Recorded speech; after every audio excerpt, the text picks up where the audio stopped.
ठंडारा तो तोहर दूनु तरफ गे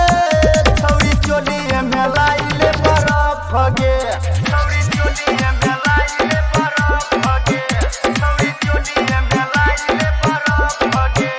नहीं छूटा तो पसीना टप टप गे छौरी चोली में लाइले बरफ गे छौरी चोली में लाइले बरफ गे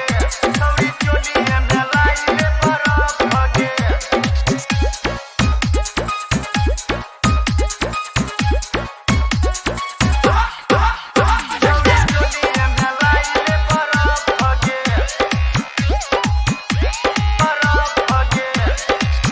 आगे गरमी महीना लाइले बरफ नहीं छूटा तो पसीना लाइले बरफ नहीं छूटा तो पसीना आई बजले छौरी आगे गरमी महीना लाइले बरफ नहीं छूटा तो पसीना छूटा तो पसीना अहिले गरमी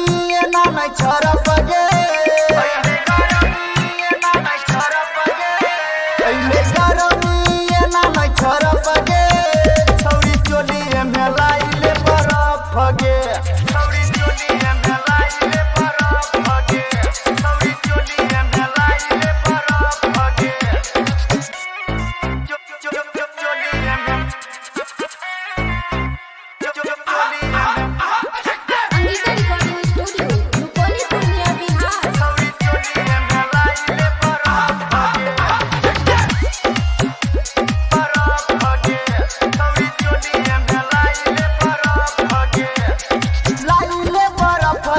हाथ में से चूस गे भीतर भीतर ठंडा हो तो महसूस गे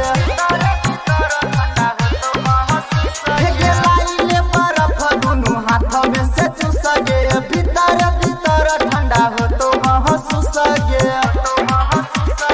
राजा देखो जो तोहर रफ गे राजा देखो जो तोहर रफ गे लाइले बरफ गे छौरी चोली में लाइले बरफ गे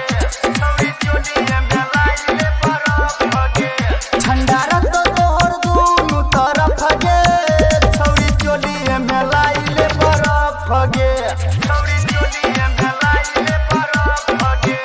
छौरी चोली में लाइले बरफ गे लाइन ले गे SRS Entertainment present